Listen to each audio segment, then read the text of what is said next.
Israel ने 25 दिन बाद ईरान पर पलटवार किया। उसने ईरान की राजधानी तेहरान समेत 4 शहरों पर हमला किया है। इसराइल के निशाने पर ईरान के सैन्य ठिकाने भी है।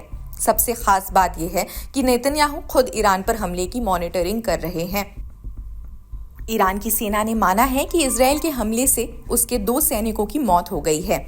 इससे पहले ईरान ने कहा था कि इस हमले में सीमित नुकसान पहुंचा है। ईरान ने कहा कि इसराइल ने अपने हमले में उसके 2 सैन्य ठिकानों को नुकसान पहुंचाया है। इस बीच इसराइल ने कहा कि अगर ईरान ने जवाबी हमला किया तो उसे इसकी कीमत चुकानी पड़ेगी। निशाने पर कई ईरानी मिसाइलें भी है। इस अभियान में इसराइल ने सतह से हवा में मारने वाली ऐसी ईरानी मिसाइलों को निशाना बनाया जिसका उद्देश्य ईरानी एयर स्पेस में इसराइल की ऑपरेशनल फ्रीडम को सीमित करना था। ईरान ने अप्रैल और अक्टूबर में 2 हमलों के दौरान इसराइल पर सैकड़ों मिसाइलें दागी। आईडीएफ ने ईरान पर इसराइल को निशाना बनाने और क्षेत्र को अस्थिर करने के लिए मध्य पूर्व में प्रॉक्सी के जरिए आतंकवादी गतिविधियों को फंड करने और निर्देशित करने का आरोप लगाया था। यह हमला अमेरिकी विदेश मंत्री एंटनी ब्लिंकन के मध्य पूर्व दौरे से लौटने के बाद हुआ है। उन्होंने इजरायली अधिकारियों से संघर्ष को बढ़ाने से बचने की भी अपील की थी।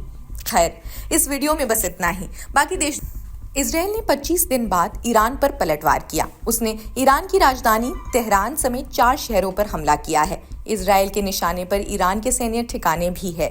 सबसे खास बात यह है कि नेतन्याहू खुद ईरान पर हमले की मॉनिटरिंग कर रहे हैं।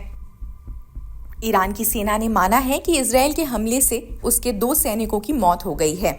इससे पहले ईरान ने कहा था कि इस हमले में सीमित नुकसान पहुंचा है। ईरान ने कहा कि इसराइल ने अपने हमले में उसके 2 सैन्य ठिकानों को नुकसान पहुंचाया है। इस बीच इसराइल ने कहा कि अगर ईरान ने जवाबी हमला किया तो उसे इसकी कीमत चुकानी पड़ेगी। निशाने पर कई ईरानी मिसाइलें भी है। इस अभियान में इसराइल ने सतह से हवा में मारने वाली ऐसी ईरानी मिसाइलों को निशाना बनाया जिसका उद्देश्य ईरानी एयर स्पेस में इसराइल की ऑपरेशनल फ्रीडम को सीमित करना था। ईरान ने अप्रैल और अक्टूबर में 2 हमलों के दौरान इसराइल पर सैकड़ों मिसाइलें दागी।